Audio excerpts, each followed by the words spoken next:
Social media plays a very important role in the daily lives of our children. It's where they connect with appearances, influences, and all sorts of stimuli. How can they use social media without becoming obsessed, and what can parents do about it?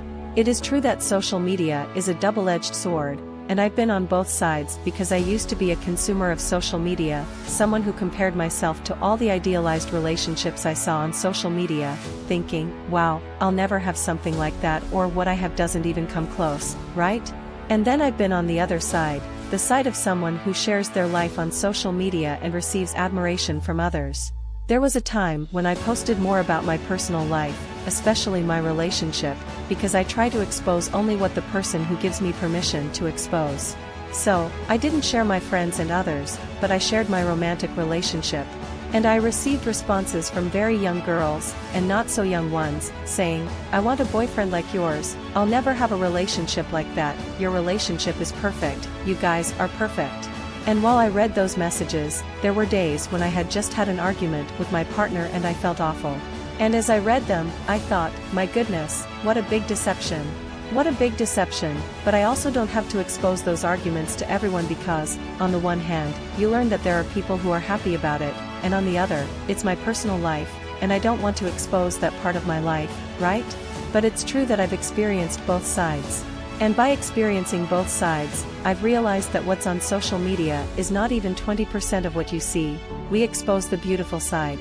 And it's important to convey this to teenagers. I only expose the good part of my life. When I do expose the bad part, I do it with things I feel comfortable sharing. I'm nervous because I have an interview. I've had this happen with my car, etc. But I don't expose. I've had an argument with my partner. We have family problems. We can't agree on this. We've had a tremendous crisis. I'm reconsidering the relationship. I don't expose this, but it happens. It happens to all of us.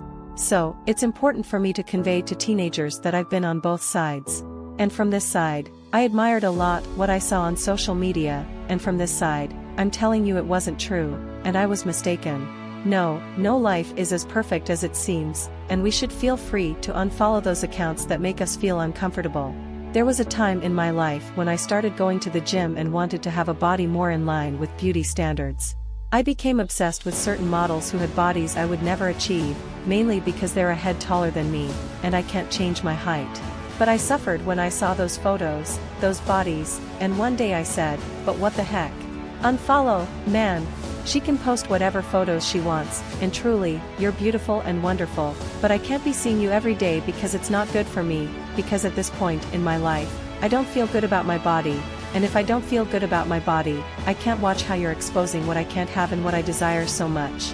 So, if we're going through a difficult time on a family level, perhaps following influencers who are exposing their ideal and perfect family life with their children and parents is not what will be beneficial for us at that moment. So, perhaps we stop following these accounts, and when we feel better, we can reconsider. Or if you're going through a tough time with your partner, don't follow the seemingly perfect couple on social media because you'll be deceiving yourself.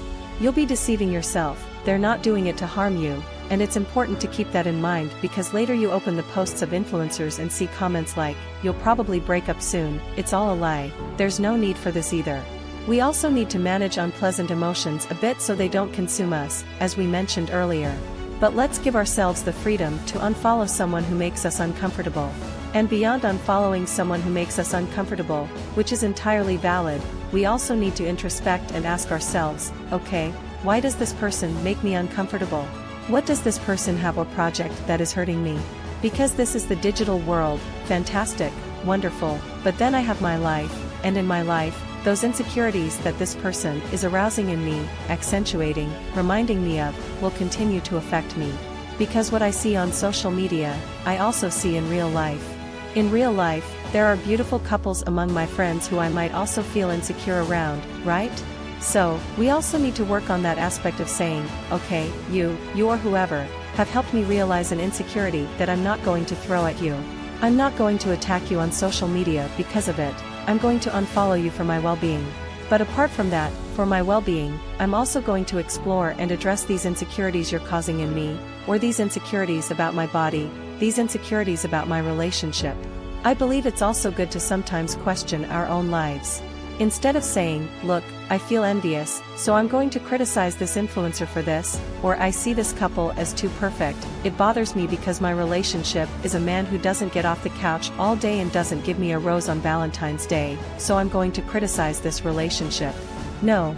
I distance myself from what hurts me and introspect. Why does this bother me? What is there in my life that I don't like and should change? Or perhaps not should change but accept yourself as you are.